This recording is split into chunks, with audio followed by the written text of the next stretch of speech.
Welcome to BCS Media. I'm Marie. And I'm Aiden.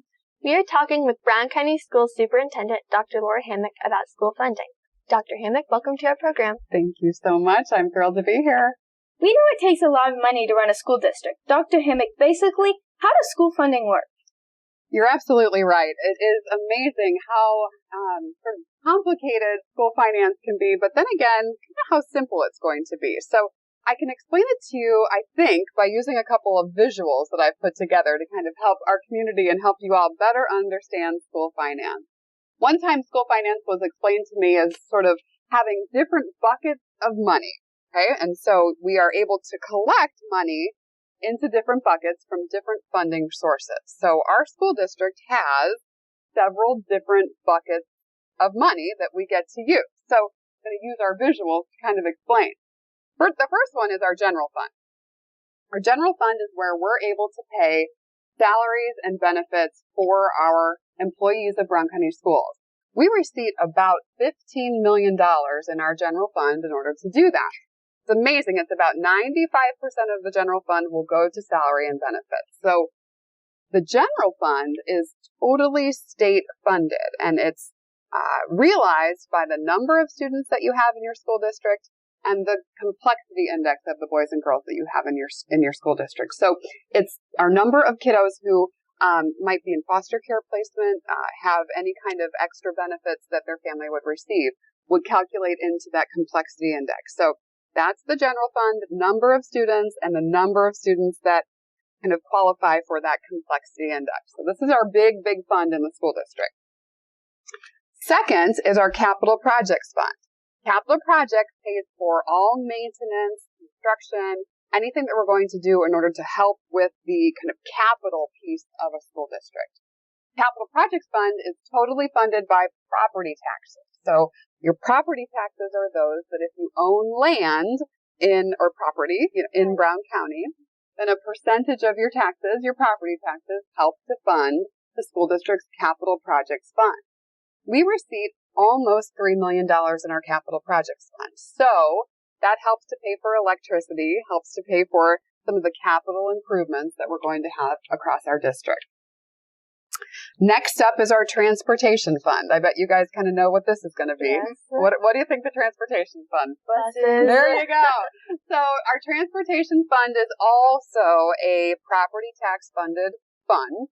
So another percentage of the property taxes go to help run our transportation department. This actually runs the building where our buses are held. It helps to run the actual buses, pay the salaries of our drivers, and pay our contractors who own their own buses and run routes for our school district. We received almost $3 million for transportation. Now what's interesting, you've got your transportation fund. Then you also have a fund that's called your bus replacement fund. What do you think this fund? Replacing the buses. Yeah, exactly right. You're exactly right. So our bus replacement fund replaces buses on a schedule that a school district will kind of make sure is in place. Now, it's amazing how expensive buses are. Do you have any idea how much a bus might cost? I know. I'm guessing a lot. Yeah, a lot. A lot. It's amazing. A brand new bus is going to be over $100,000. Oh, wow. For one bus, right? So we have a rule that we have to replace our buses once every 12 years. So we have to be very intentional about planning for replacement for our buses. So we get about $150,000 for bus replacement. If one bus is a little over $100,000, you know that this fund doesn't go very far. Next up, we have our debt service fund. This is also a property tax funded fund. Debt service is going to pay all of the debt that a school corporation holds.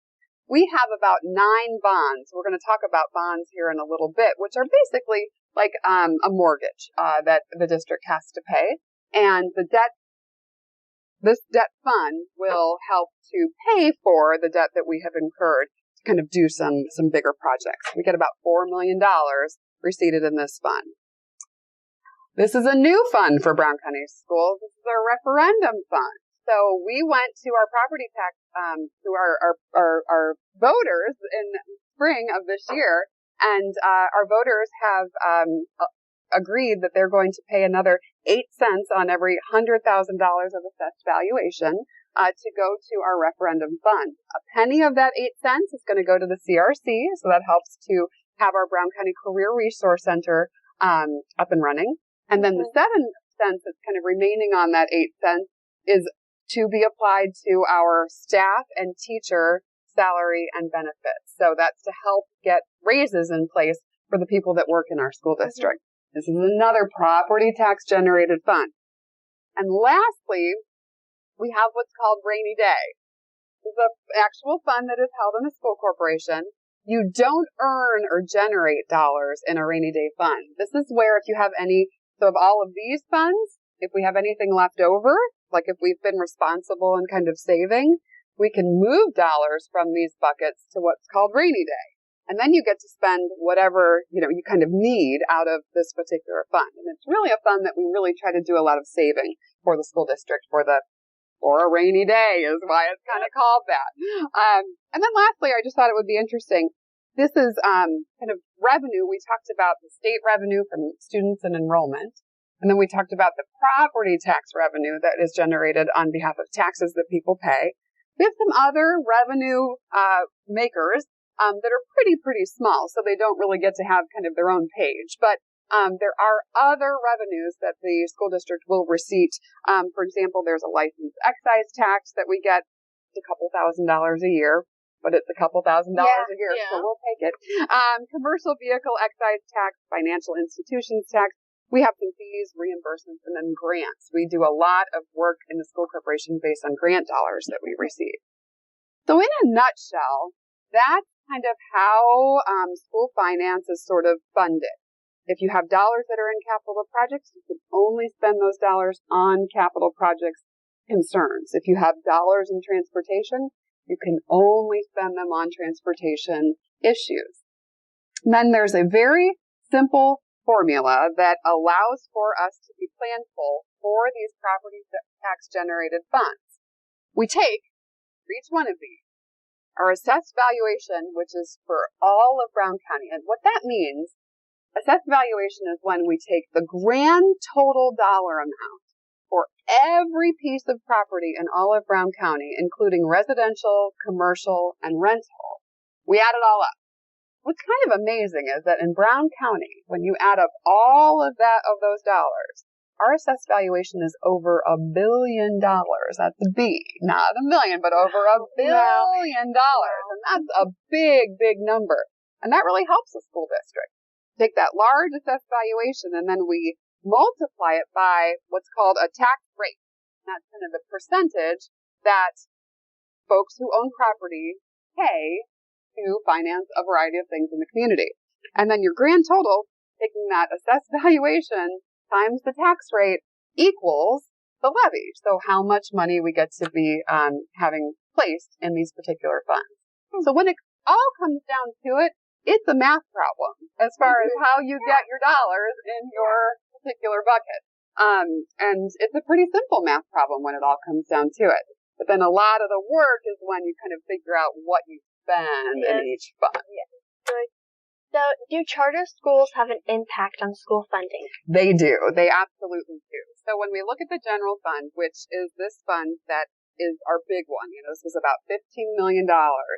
This is totally related to the number of students that we have in our school district. So when we look at charter schools, charters are an option for our public students who would be attending Brown County schools have the choice to be able to attend another district.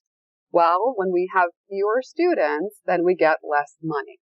So it absolutely will impact the dollars that we're going to receive. Do we qualify for extra funding for special and vocational education? We do. So for our boys and girls who have special needs, boys and girls are classified for students with special needs under different areas of eligibility.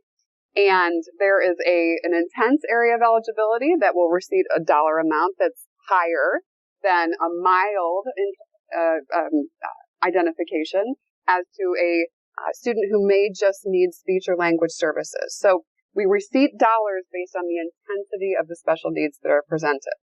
So those dollars are issued through what we call a December 1 count, where the boys and girls who receive special ed services, we count them all up. And then we count their kind of what their area of eligibility is.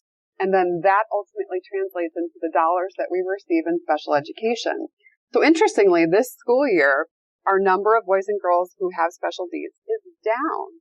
So that's a good thing, because we don't have as many boys and girls who are struggling as much as maybe a more typical student. However, that has translated into less dollars for our district. So with fewer students, you're going to receive fewer dollars.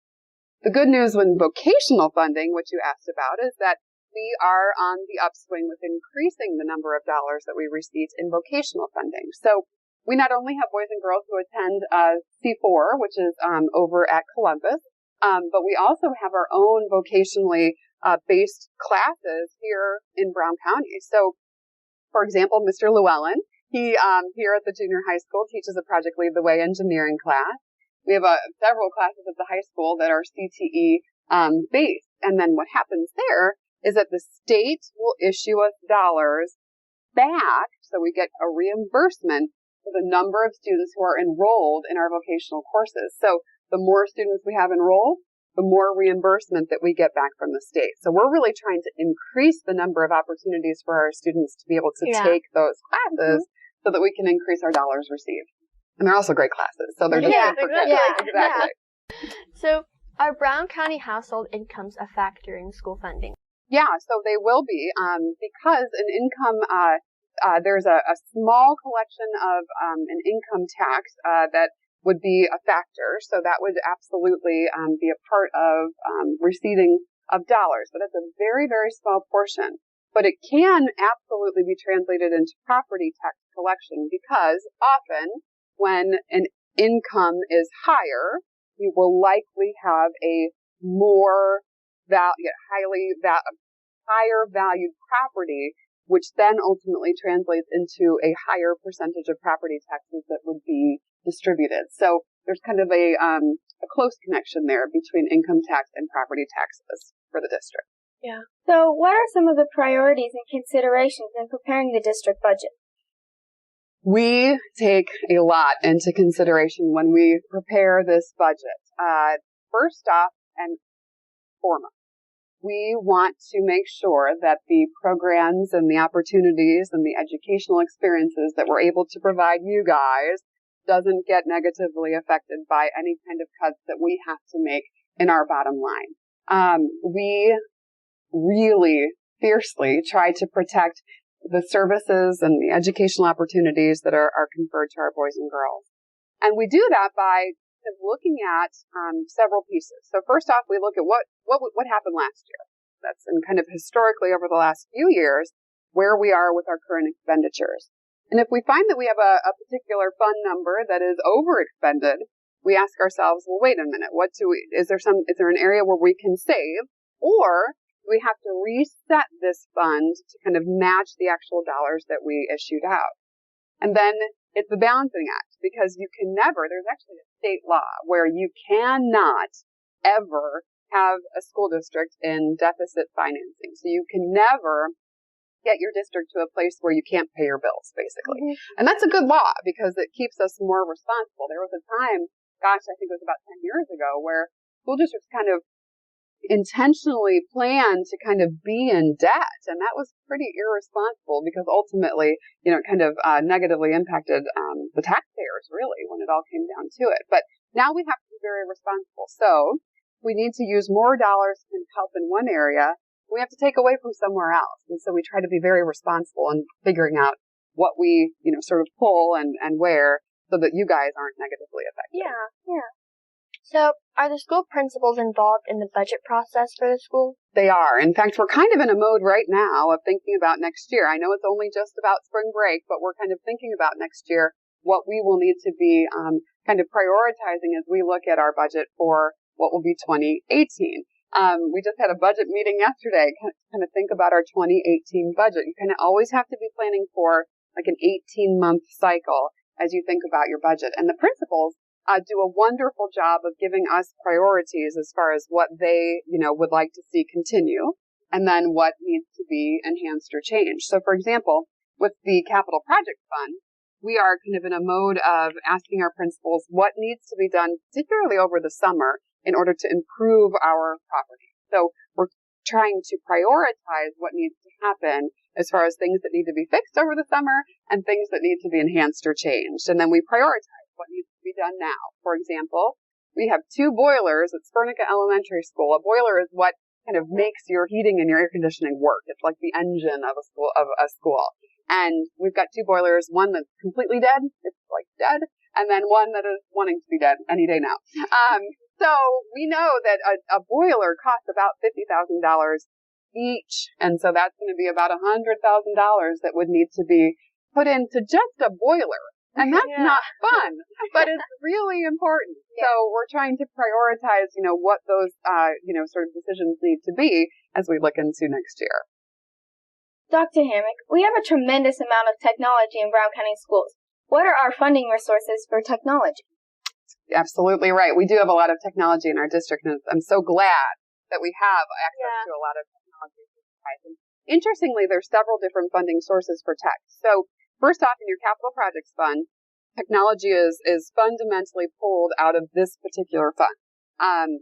We've got some of our technology salaries pulled from our general fund, but the majority are pulled from capital projects. As well, the technology that we purchase is from this particular fund. Now, there's 2 other funding sources for tech. First, our district applied for what's called a common school loan last year, and that was for us to be able to purchase the Chromebook devices for our high school. So all of those brand new Chromebooks are because of a common school loan that we have to pay back. But the wonderful thing about it is that they give us a lot of time to pay back that money, and you don't have to pay a very high interest rate at all. So you're kind of a really nice loan from the state. Then secondly, we have grant funding sources for technology where we don't have to pay it back at all. In fact, the grant that we just, Mr. Garman, your principal, and Mr. Nolan, your science teacher, and Mrs. Harmon just went up to the state and argued in support of this big grant that we're trying to get for the junior high school so that we'll have brand new Chromebooks for all of you guys here at the junior high. So we should hear about that grant any day now, so we've got our fingers crossed for you all. So really kind of several different funding sources for tech. I'm trying to pull all that together so that we can give you guys the best access to these devices. I really hope we get the Chromebooks. That'd be exciting. I hope you do too. So how are programs like athletics and band, how are they funded? Great question. Couple different sources as well. So first off, we pay the salaries and the benefits from our general fund, just like we talked about. Kind of 95% of this fund goes to salary and benefits. So those folks that run our athletics and run our band programs and our extracurriculars are paid from this general fund. However, in order to maintain those programs, so for example, the football program, let's take a football program.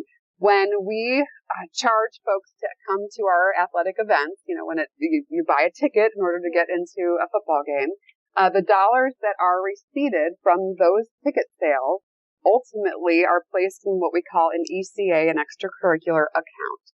And the high school organizes their extracurricular account. Your junior high school has one, and really all of our schools have an ECA account. And the rule, and this is a state rule, is that you can only expend the dollars receipted for the program that generated the revenue. So you can pay for new equipment for football through the ticket sales that are generated for football. And then we also have a really wonderful boosters program where we have parents and volunteers who generate revenue so that they can give back to those programs as well. So that's a wonderful thing because that's all volunteer based, and those folks go out there and they raise funds for these wonderful programs. So that's another one where we kind of pull from different sources in order to be able to pay for those funds.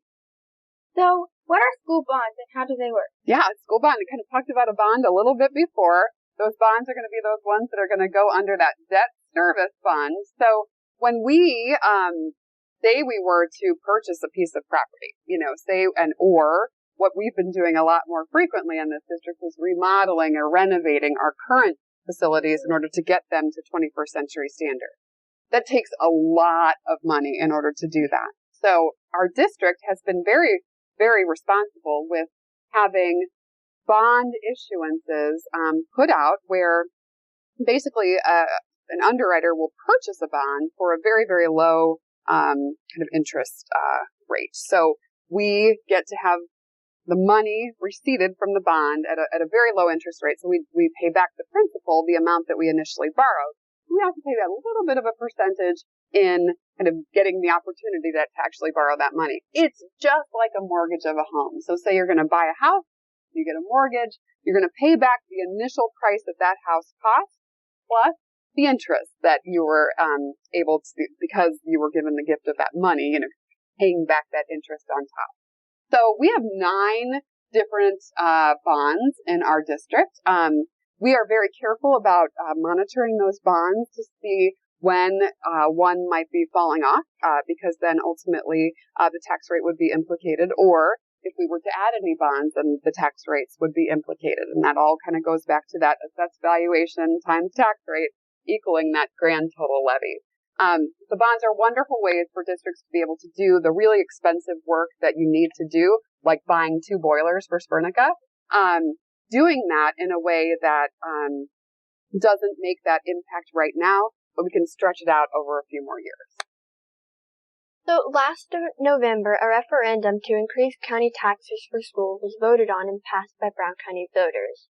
What impact will this have on Brown County schools? It's a really big deal. Our community could not have been more gracious in supporting what was really a very challenging situation that our school district was in. And I will say that we continue to be in. Unfortunately, our student enrollment has been declining over the last few years. And when we talked about that general fund, when enrollment declines, we get less dollars. And less dollars, these are the dollars that pay for the people that run the school district. So when we have less students, then we don't have as much money to pay for salary and benefits for the people that work here. And what has happened, because this enrollment has been going down so much, is that our teachers and our staff have not been able to really receive any kind of substantial pay increase in a really long time. So the voters, thank you so much to our community that's watching now, voted to support an increase in their property taxes to be able to help support raises for our staff and our teachers. They voted for what was called it's an 8-cent referendum. 1 cent of that 8 cents is going to our Career Resource Center, like we talked about before. And the 7 cents then is applied directly to staff and teacher salary and benefits. So I'm pleased to share that at the beginning of this school year, we were able to come to an agreement with our Teachers Association for a raise for our teachers that was actually on their base salary. So that was something that they were pleased to be able to realize. And then our support staff was also able to receive we did a fundamental reset for our support staff. It had been a long time since those folks had any kind of raise. So we were able to do that. Genuinely, we could not have had a raise in place by any means without that referendum. So we're so grateful to our voters. I mean, they actually went to the polls and said that they were okay with having their property taxes raised. And that's amazing because nobody likes to see their taxes raised. And yet our community realized that they wanted to support our school and our students so that you guys would have the highest quality teachers and staff. So. Yes. And we appreciate everything. Thank you. So thank you. Indiana Senator Eric Cook, House Bill SB 30, Educational Funds for Schools. Yeah. Dr. Hammack had an opportunity to speak at the State House this past January. Dr. Hammack, what is Indiana State House Bill SB 30? So the Senate Bill 30 is a piece of legislation that our own Senator Eric Cook advanced to the floor of the Senate back in January. And it's really interesting because this particular piece of legislation started at our Brown County Fair. I happened to be at the fair and working the Brown County Schools booth, and Senator Cook was there and was asking what he could do in order to help our school district. And at the time, we were really worried about student enrollment, and we were concerned that we were going to see maybe 40, 50 students down from last year. The unfortunate reality is that we ended up being 100 students down as compared to the year prior. And so in conversation with Senator Cook, I explained that it would be very, very helpful if for students who were accessing choice and vouchers and accessing the opportunity to attend districts that are not their local education agency, if we could get data returned to the local school district on where our students are attending school. So we know that we've lost 100. We don't know where they've gone. We have an idea, but we genuinely don't know for sure where our students have gone. So Senate Bill 30 would require the Department of Education twice a year to issue to local school districts the data on where students are attending who would normally be attending in your school district. So if we have 100 students who are attending in other districts, we would get the data back that would say, you've got 5 students that are in Bartholomew County, you've got 15 students that are in Monroe County. It would tell you exactly where students are attending.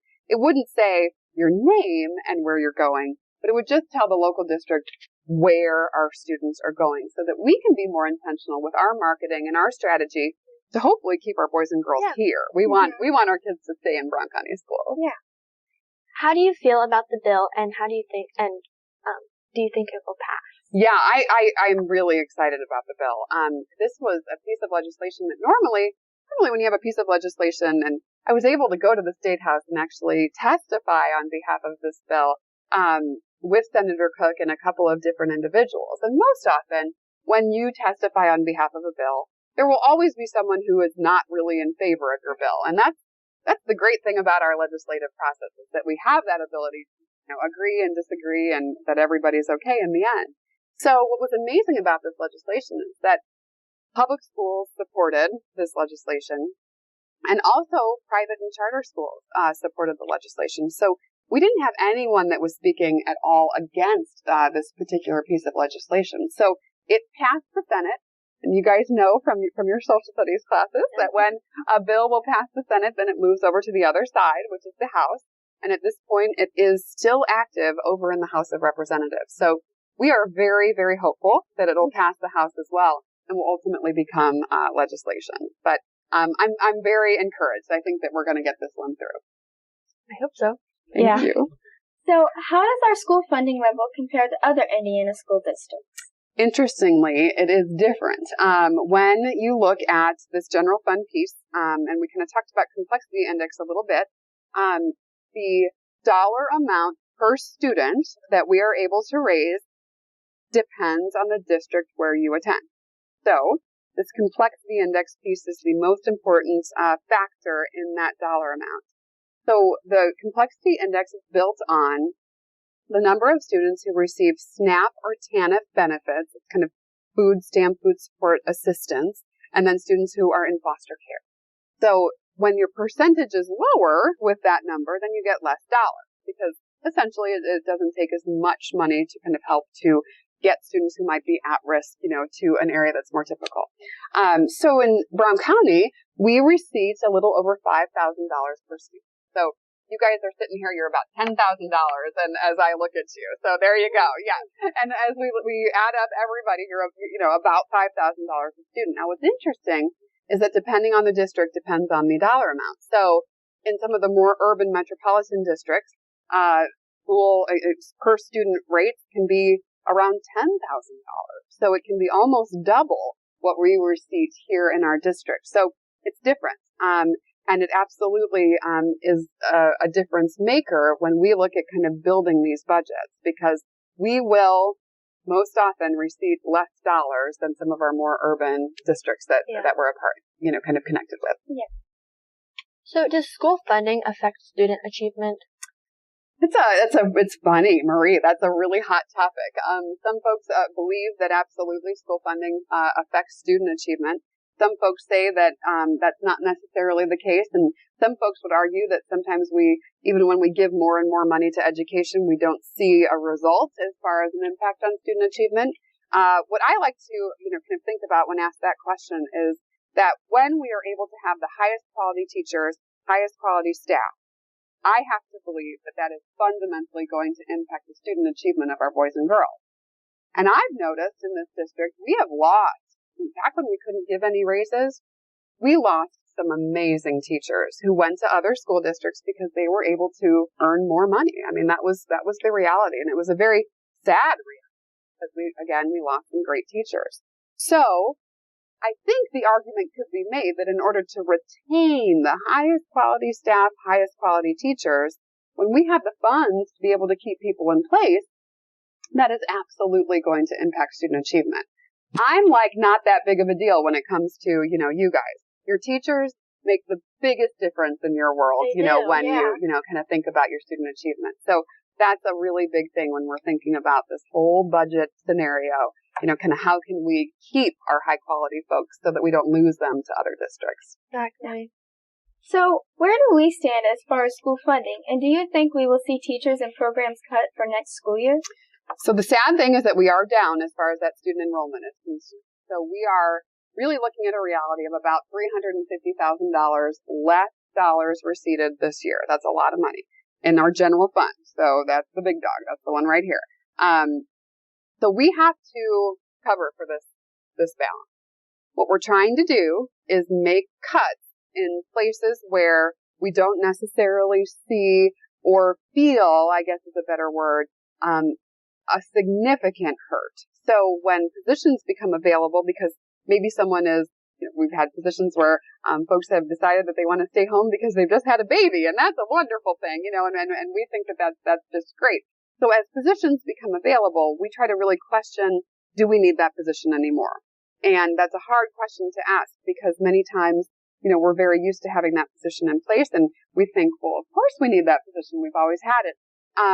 But we've tried to do better with really deciding whether or not the position is something that we need. Because honestly, with less students, you really kind of will need less staff ultimately. There's kind of a balancing point there. So what we're really trying to do is increase our revenue. So increase ways in which we can get more money through different revenue streams as opposed to cutting. So we're going to cut where we need, but hopefully not negatively impact you guys.